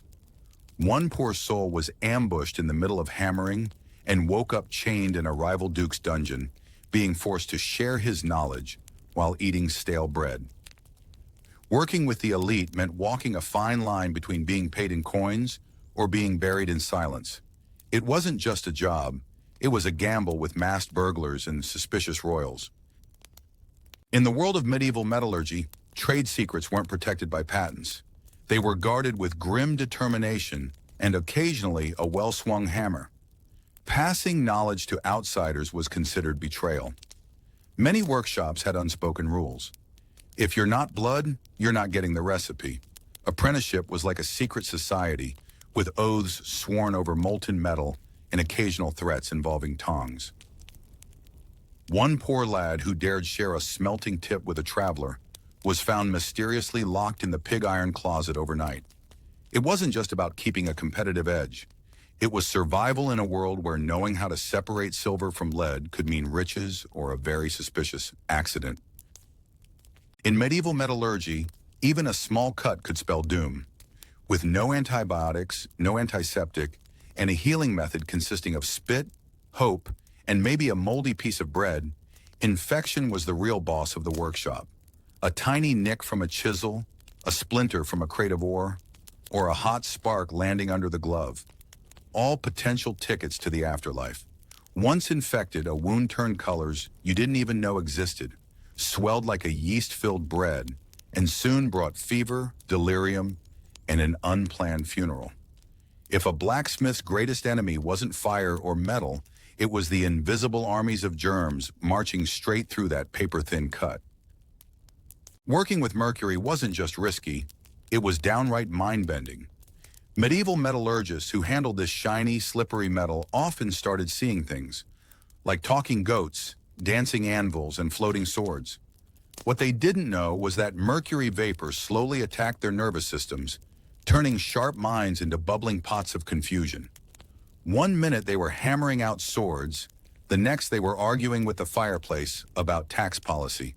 And yet, these poor souls were blamed for being possessed or cursed, when in reality, their only crime was inhaling one breath too many of silvery madness. A career in metallurgy? More like a one-way trip to a very shiny padded cell. By day, the forge was already a sizzling hellscape, but by night, it became a stage for disaster. Most medieval metalworkers, exhausted after 12 hours of breathing fumes and dancing with molten metal, still had to finish urgent orders before sunrise. And so, with flickering candlelight as their guide and trembling hands as their tools, they carried on. Unsurprisingly, this often led to spectacular failures. spilled molten bronze, anvils dropped on feet, or worse, furnace explosions caused by drowsy miscalculations. Injuries sustained at night were always blamed on evil spirits or bad luck. But in reality, they were just the tragic consequences of working with fire while half asleep. In the world of medieval metallurgy, the family forge wasn't just a workplace, it was a generational death trap. From the moment a child could hold a hammer without accidentally knocking themselves out, they were welcomed into the family business. Father taught son how to fan the flames, dodge explosions, and pretend the coughing fits were just allergies. There was no retirement plan, just the honor of dying before your son did. The cycle was ironclad. Dad gets scorched, son takes over, grandson inherits the burns. It was the kind of legacy no one asked for, but everyone received with smoky pride and half a lung. In the chaotic world of medieval alchemy, one invention stood out not for its brilliance, but for its sheer explosiveness: gunpowder. Our unlucky metallurgist, who just wanted to impress the local lord with something flashy, ended up inventing a formula that could level a village. Unfortunately, he didn't live long enough to enjoy his fame. One tiny spark, one over-enthusiastic stir of the cauldron, and boom, instant fireworks in a crater where the workshop used to be. The king's army loved the invention. The king's historians, not so much. No name was written down. The man who could have changed warfare forever became ash before he got a statue. After crafting a secret alloy that could make armor both light and impenetrable, our brilliant medieval metallurgist was summoned by the king. Applause? No. A feast? Nope. A royal execution? Bingo. Why? Because the king feared that if this formula leaked, enemies might get even shinier armor than his knights. So instead of a gold medal, the poor inventor got a silent walk to the gallows. The formula? Locked away in the royal vault. The scientist? Erased from history, except for a single entry in the royal ledger: expense, rope. Thus, in medieval times, being too good at your job wasn't just risky, it was fatal. In the fiery belly of the forge, where molten metal danced and soot became perfume, lived the medieval metallurgist, an unsung hero with a life expectancy shorter than a boiled egg. Working every day under unbearable heat, toxic fumes, and constant noise, his body aged in dog years. By 35, he had the lungs of an 80-year-old miner and the hearing of a medieval gong. Bathing? Optional. Survival? Debatable. But the real kicker: no retirement plan. The job was basically work until you drop or explode. So while the knights strutted in shiny armor, remember that shine came at the cost of someone's very scorched, very tired life.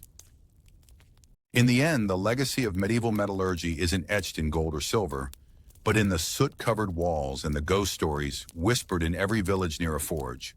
While kings wore crowns and nobles toasted with golden goblets, it was the metallurgist who risked life and lungs to make it all possible.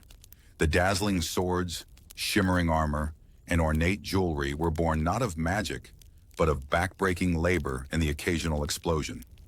Beneath every polished blade lay the sweat, blood, and half-scorched eyebrows of a craftsman who probably coughed more than he talked. So next time you marvel at medieval craftsmanship, remember, someone probably lost an eyebrow for that goblet. In the Middle Ages, the village healer wasn't someone who graduated from a prestigious university, because there wasn't one. Instead, they were usually the oldest person with the most herbs and the least number of successful patients. Training? That came from trial, error, and the occasional screaming villager. Despite their questionable methods, they were the only medical hope in town. People would line up for help with everything from boils to broken bones, hoping the healer's guesswork leaned more toward healing than hexing. With no real standards, a good Lang was one who didn't accidentally kill more than he cured. And yet, in times of plague, war, and childbirth in barns, they were heroes. Reluctant, half-blind, and usually covered in chicken feathers. A medieval healer's toolkit looked more like something from a horror movie prop department. Forget clean scalpels or sterile syringes. These folks used rusty iron scissors, butter knives with attitude problems, and sewing needles that had seen too many winters. Sutures? Just tear a strip from your old tunic and hope the blood stops before you run out of cloth. The healer's bag often clanked with random objects, bent forceps, half-melted spoons, and herbs wrapped in goatskin. Hygiene was optional, and tetanus was practically included with every visit. Still, villagers lined up, praying the healer wouldn't mix up the pus-draining knife with the one used for breakfast. In short, every treatment felt like gambling, with a very sharp deck of cards. Bloodletting. The medieval miracle cure for everything from headaches to heartbreaks. Got a fever? Drain some blood. Feeling dizzy? Let's take more. Stubbed your toe? Better open a vein just to be safe. Healers believed the body had too much bad blood, and the solution was simple. Remove it until you either got better or, well, needed a grave. With tools barely sharper than a kitchen spoon, they'd slice open an arm or ankle and let it drip into a wooden bowl, usually beside a very nervous chicken. Patients often left weaker than they arrived, or didn't leave at all. Still, villagers lined up, hoping their healer had a steady hand and didn't mistake their artery for a scratch. It was healthcare roulette, and the house always bled. Toothaches in medieval times were less a medical issue and more a test of one's pain tolerance or willingness to scream in public. The local healer, equipped with a rusted iron tong that looked more suited for blacksmithing than dentistry, offered one solution: yank it out. No anesthesia, no disinfectant, no polite small talk, just a firm grip and a strong yank. The unlucky patient was told to bite on a piece of wood, pray to any deity available, and not move unless they wanted their jaw removed with the tooth. The procedure was usually held in a barn or on market day as a public spectacle, where the crowd watched with glee as teeth and dignity were both violently removed. The result? An empty gum, lots of blood, and a lifetime of soup. Dentistry, medieval edition. Not for the faint of heart or the fully conscious. In the Middle Ages, becoming a healer didn't require a diploma, just a good memory, a strong stomach, and a willingness to experiment on your neighbors. Many village doctors learned their trade from gossip, campfire tales, or from a tattered family recipe book that claimed garlic cured everything from headaches to demonic possession. Medical training? If your grandfather once stopped a nosebleed with a cabbage leaf, congratulations. You're now qualified to remove spleens. These healers proudly mixed potions from moldy roots, bat wings, and a dash of mystery, because if it didn't smell awful, it clearly wasn't effective. Some even claimed they learned from divine dreams or talking goats. Despite their questionable methods, people still lined up because, well, what other choice did they have? Better a healer with strange rituals than no healer at all. Just don't ask for a refund if your cold turns into a coma. When the Black Death arrived in medieval Europe, panic spread faster than the plague itself. Enter the plague doctors, grim figures dressed in long black robes, gloves, and wide-brimmed hats, topped off with a terrifying bird-like mask.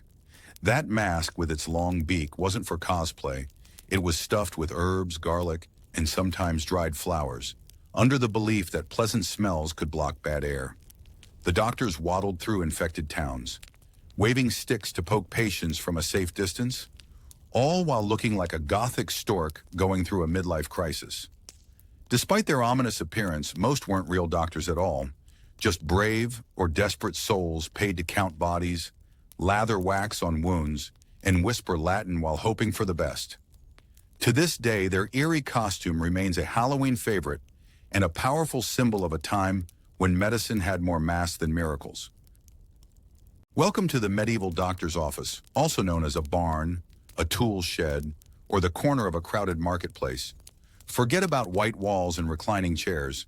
In this setup, patients sat on hay bales next to goats, while the doctor rummaged through a chicken feed sack looking for his medical tools, mostly sharpish objects and smelly ointments. Privacy? Your consultation was public entertainment. Villagers watched as you had your tooth pulled or your blood drained, often commenting like it was a jousting match. The air was thick with livestock smells, herbal smoke, and mild panic. One sneeze and half the line fled in fear of the plague. Yet somehow people kept coming back, because even a doctor with a duck coop for a clinic was better than no doctor at all. In a time when actual hospitals were only for the rich or the dead, these makeshift clinics were the lifeline of the medieval everyman. Smelly, noisy, chaotic lifelines. In the grand tradition of let's see what happens, medieval doctors often tested new remedies on the poor. Why? Because the rich could afford to sue or run. The village pauper, meanwhile, became the perfect test subject. This herbal slime might cure your cough or turn you green. Let's find out, said the healer, cheerfully applying a bubbling concoction made from frog tongues and beetroot juice. The patient, too sick to argue and too broke to say no, lay still as the village kids gathered to watch the experiment. Results varied, from miraculous recovery to uncontrollable hiccups, or sometimes a suspiciously quick funeral. Ethics, consent, double-blind testing? Those words hadn't been invented yet, but the Thay Lang gained a new story to tell at the tavern, and the village gained a new superstition. It was medicine by roulette, and the wheel never stopped spinning. When science ran out of ideas, superstition filled the gap, sometimes with a ladle. Medieval doctors believed healing required more than herbs. It needed a little poop, a dash of urine, and a strong chant under the full moon. Got a fever? Rub cow dung on your forehead. Cursed? Drink water filtered through a sock buried in a cemetery. The worst part? Some of it accidentally worked, purely by chance or placebo. So patients, desperate and dizzy, would sit there smelling like a barnyard while the healer danced in circles, muttering something that sounded like a frog sneezing. The neighbors would nod in approval, because hey, at least it wasn't leech therapy again. This absurd mix of medicine and mysticism created a system where trial and error meant exactly that. Emphasis on error. But in a world with no antibiotics, no microscopes, and a fear of anything invisible, even poop-based potions felt like a miracle. In the medieval hospital, read A Barn with Optimism, cleanliness was a luxury no one could afford, or even spell. After surgery, wounds weren't treated with antiseptics because, well, what were those? Instead, the open gash would be wrapped in whatever was lying around. An old shirt sleeve, a piece of curtain, or if you were lucky, a slightly less dirty rag. For the sterile layer, a sprinkle of fireplace ash did the trick. The logic? Ash was dry. Wounds should be dry. Voila. Infection was just a fancy word they didn't know yet. So when patients left with more pus than hope, the healer would proudly nod, saying, "It looks healing-ish." Combine this with rusty tools and hands that had just picked up goat droppings, and you had a recipe for disaster, plus tetanus. But again, in a world where magical chants were considered advanced medicine, sterile techniques were just unnecessary drama. When medieval healers attempted surgery, they didn't let minor details like not knowing human anatomy get in their way. Need to remove something from the stomach? Just slice somewhere near the belly button and hope for the best. Liver, kidney, pancreas? They were all mythical creatures as far as the local healer was concerned. If the patient screamed, it meant they were alive. If the healer hit something squishy, it was probably the right spot. And if things went quiet too soon, well, the illness must have been too advanced. Without textbooks, diagrams, or even vague directions, surgery was like playing darts in the dark, with a butter knife. But hey, as long as you looked serious while holding the blade and mumbled a few wise-sounding phrases, people called you doctor and handed over their goats in gratitude. Who needs medical school when you've got confidence and a rag soaked in wine? In medieval medicine, the line between a healing herb and deadly poison was razor thin, and often crossed with enthusiasm. Healers would crush mysterious leaves into pastes, mix them with honey, wine, or whatever was lying around, and declare them cures. Dosage? Just a generous pinch, or a bit more if it looks serious. But since some herbs were toxic in anything more than a fairy sneeze, patients either got better miraculously or dropped like flies. There were no scales, no standard measurements, Only gut instinct and a whole lot of trial and error. One patient's energizing tea could become another's last sip on earth. And if a treatment didn't work, it wasn't the healer's fault. It was the patient's weak spirit or bad alignment of the stars. So next time you take a vitamin, be thankful it didn't come with a side of guesswork and a risk of spontaneous collapse. When science runs low and superstition runs high, you get interpretive dance medicine. Yes, medieval healers sometimes treated illnesses by wrapping the patient in leaves, warming them by fire, and then, wait for it, dancing in circles while chanting. Was it a ritual, a cure, or just the 13th century version of group therapy? No one knows. To the villagers, it was all perfectly logical. Nature, plus warmth, plus rhythmic stomping, sun, healing. Of course, if the patient died, it clearly meant someone didn't clap on beat. These ceremonies usually happened at night, under flickering torchlight, making the scene look more like a forest rave than a hospital procedure. But to the healer, this was cutting-edge treatment, blending herbs, heat, and interpretive cardio. The only thing missing was a fog machine, or maybe they had that too. It was called burning moss. After the leaf dancing miracle failed to cure the patient's rash, the medieval healer turned to the next diagnostic marvel, sniffing excrement. Yes, the art of diagnosis in the Middle Ages often involved sticking one's nose into questionable substances. A pungent scent meant serious illness. A mild whiff meant the patient might just be lazy. Some healers even developed a refined nose, claiming they could distinguish between a fever and a curse based on aroma alone. If the smell made the healer faint, the prognosis was grim. But the real horror? Patients believed it. Bottles of preserved urine were delivered to healers like medieval Uber Eats, often with a complimentary biscuit to mask the stench. This was peak medical science before microscopes and lab coats. Somewhere between gross and guesswork, this diagnostic method flourished for centuries. A loud crack echoed through the village square. A boy had fallen from a tree while impressing a girl. Enter the medieval healer, dragging a splintered wooden plank in a roll of torn linen. There was no X-ray, no anesthesia, just guesswork and prayer. The bone was probably broken, or maybe just grumpy, as the healer described it. With divine confidence and no medical training, he pressed the limb flat, wrapped it in what might have once been a tablecloth, and secured it with rope from the neighbor's goat pen. Now don't move it for a month, or ever, he advised solemnly, while drawing a holy symbol on the bandage for good luck. The patient's leg looked like a bundled broomstick, and he now walked like a confused duck. But in medieval times, that counted as a successful recovery. Some patients even asked to break the other leg to balance things out. Maybe. Imagine having a migraine so bad you'd trade your soul for relief. In one village, the cure was crushed garlic stuffed in your ear. In the next village over, that same remedy was considered a recipe for instant death. Medieval medicine was like gambling with herbs. Each town had its own version of cure, and none of them agreed.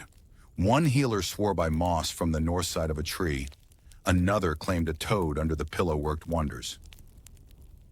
A poor traveler with a stomachache could go from being treated with mint tea in one village to being bled dry with leeches in the next. The only consistent rule? Whatever didn't kill you was considered effective. Patients were advised not to get sick while on the road, unless they enjoyed surprise potions made from cow bile, honey, and mysterious powder of life. Spoiler, it wasn't very lively. In the rare event that a medieval healer managed to cure someone of a serious illness, say a deadly fever or persistent cough, one might expect applause, or at least a free chicken. Instead, the villagers started whispering, "Witch! Healing too fast? Suspicious. Using unknown herbs? Definitely witchcraft. Saving the local lord's daughter from the brink of death? Pack your bags, you're getting burned at the stake." The poor healer couldn't win. If you failed, you were useless.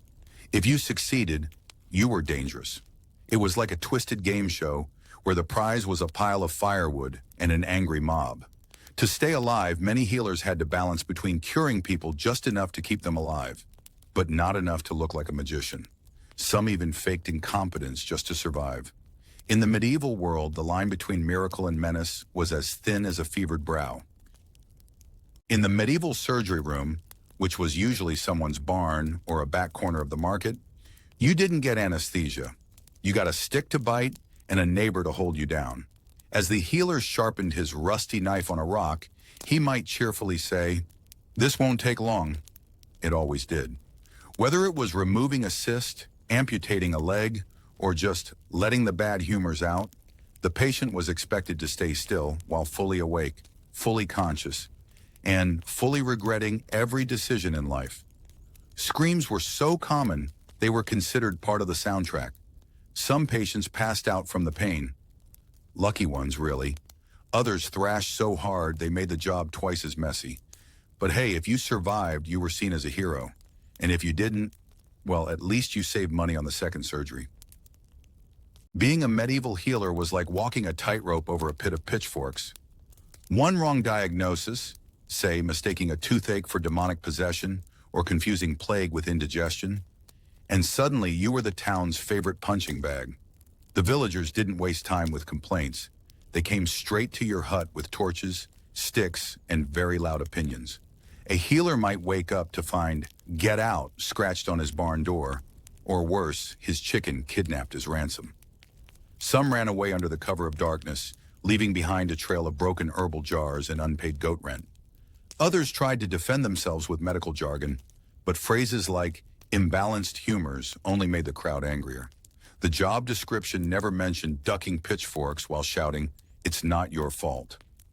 But in this era, if you messed up a diagnosis, the real disease was mob mentality.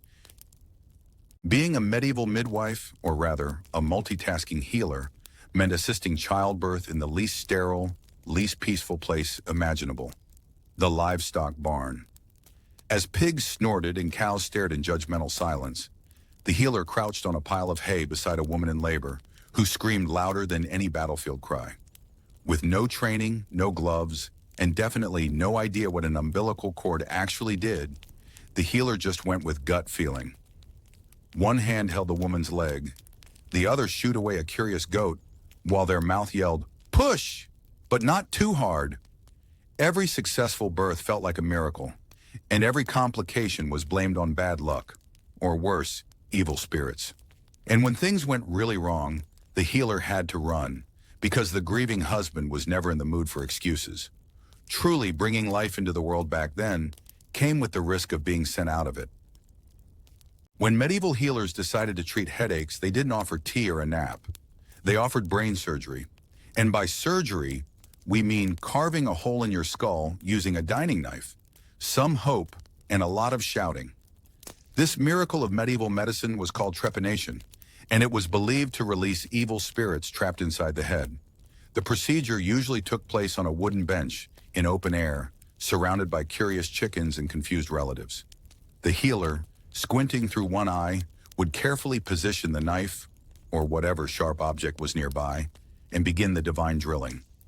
Anesthetics? Please, the patient was told to bite a stick and think happy thoughts.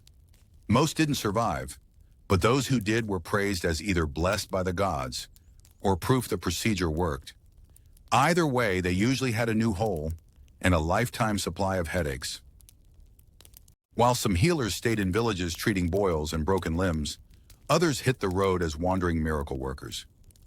Enter the traveling medicine man, a flashy character with a cart full of mystery potions, a mouthful of promises, and a cloak suspiciously clean for someone claiming to fight disease. He'd roll into town shouting, "Cure all, fix your back, your breath, and your bad marriage." For just a few coins, you could buy a bottle of something that smelled like fermented socks and promised eternal youth. Of course, it cured nothing but your patience. The traveling healer usually disappeared just before everyone realized they'd been scammed. Some even had a trusty sidekick who pretended to be cured on the spot. Oscar-worthy performances included spontaneous backflips and cured limp legs. In the world of medieval medicine, hope sold better than truth. And if you shouted loud enough, no one asked for refunds. In the age before germs had names or respect, medieval healers worked without gloves, masks, or even basic hygiene. And the result? They often caught the very diseases they were trying to treat. Picture this: a healer leaning over a coughing, feverish patient, wiping sweat with the same rag used to clean a wound 5 minutes ago. No hand washing, no distancing, just good old closer means better care. As the healer chanted incantations or smeared onion paste on the patient's chest, they inhaled every sneeze and absorbed every plague particle like a sponge of doom. If they fell sick, it wasn't a mystery. It was expected. Some even saw it as noble, like a badge of honor earned through infection. But let's be real, the only thing spreading faster than disease back then was the healer's cough. In a time when trial and error was the leading medical philosophy, even newborns weren't safe from experimentation. Some medieval healers, in their infinite curiosity, decided babies made excellent test subjects, mostly because they couldn't complain. Enter the infamous miracle injection, a concoction of herbs, vinegar, and possibly crushed beetles, meant to make the child grow strong or ward off future diseases. With zero understanding of dosage or side effects, the healer would proudly inject the mixture, read, stab with a dirty needle or horn into a baby's leg, then wait for results with the confidence of a wizard and the precision of a drunk archer. Tragically, many infants didn't survive the miracle, and when they didn't, the explanation was always the same. The stars weren't aligned, or the baby was too weak for greatness. Science? No, but definitely dramatic. In medieval healthcare, forget charts, files, or even a name tag. Everything a healer needed was stored in one place. Their incredibly unreliable memory. With no paper trail, patient records were just rumors with extra details. Diagnosing a returning patient, the healer might squint, stroke his beard, and say, "Ah, yes, you're the one with the itchy elbows." Or was it the exploding boils? Treatments were based on vague recollections like, "I think I gave you the goose fat potion last time, but maybe it was the fermented frog one." As for follow-up visits, if the patient didn't die, the healer assumed the medicine worked. If they did die, well, clearly they didn't follow instructions. Forget about allergies, dosages, or previous symptoms. Medicine was part guesswork, part storytelling, and entirely dependent on whether the healer had slept well that night. Not every medieval healer was a full-time professional. Some were just villagers who happened to know a few herbs and had free time on Thursdays. These part-time miracle workers usually started by collecting plants in the woods and ended up being the village's unofficial doctor. One day they were brewing tea for grandma's cough. The next day they were yanking out someone's tooth with pliers meant for blacksmiths. Their qualifications? My uncle once cured a pig's rash. Their lab? A smoky kitchen with 3 jars and a confused chicken. These folk healers weren't always effective, but they were available, and in medieval times that was good enough. So if your back hurt or your soul felt crooked, you went to the herbalist/shepherd/occasional bone setter and hoped their guess was better than nothing. In the chaotic theater of medieval medicine, there was one grim encore that played out too often: patients dying right in the healer's arms. Despite the dramatic failures, the villagers, with admirable optimism or fatalism, still thanked the healer before taking their final breath. "Thank you, kind sir, for whatever that leech did." The healer, holding a blood-soaked rag and a look of confusion, would nod solemnly, pretending it was all part of the plan. These farewells weren't rare. They were expected. The healer's track record might have been worse than the local butcher, but at least he tried. And trying in those days counted for something. In fact, a botched surgery and a heartfelt eulogy often happened in the same room, within the same hour. Medieval medicine wasn't about saving lives. It was about doing your best with herbs, fire, and sheer guesswork, and hoping the patient didn't sue. Oh wait, lawsuits weren't invented yet. Despite saving lives with nothing but herbs, hope, and the occasional lucky guess, many medieval healers ended up living in quiet solitude. Far from the image of celebrated heroes, they were more like the village's last resort, respected only when needed, forgotten the moment the fever broke. Some were even feared, accused of witchcraft when treatments worked too well.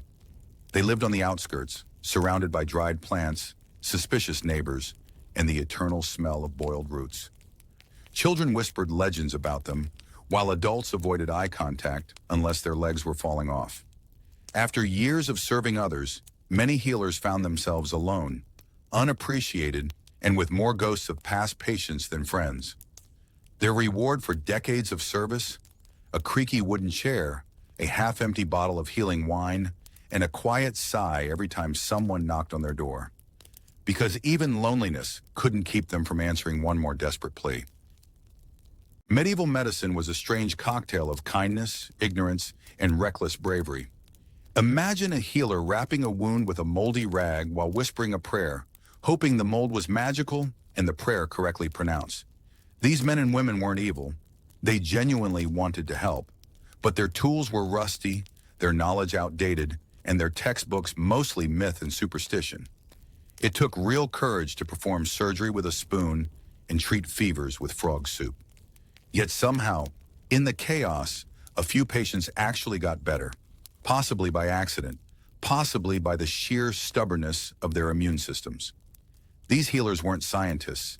They were desperate heroes armed with dandelions, trial and error, and the emotional support of nearby goats. And while modern doctors have diplomas and sanitized equipment, the medieval ones had something even rarer, the ability to guess wildly, fail spectacularly, and still be called doctor by someone who survived. And so we reach the end of our medieval misadventure, where danger didn't wear armor, it wore aprons, helmets, mining hats, and occasionally bird masks. Whether it was the foot soldier charging into chaos, the miner digging through death, the blacksmith sweating near molten metal, or the healer accidentally poisoning patients with good intentions, they all shared one thing: an incredible amount of pain, perseverance, and pure absurdity. These weren't just jobs.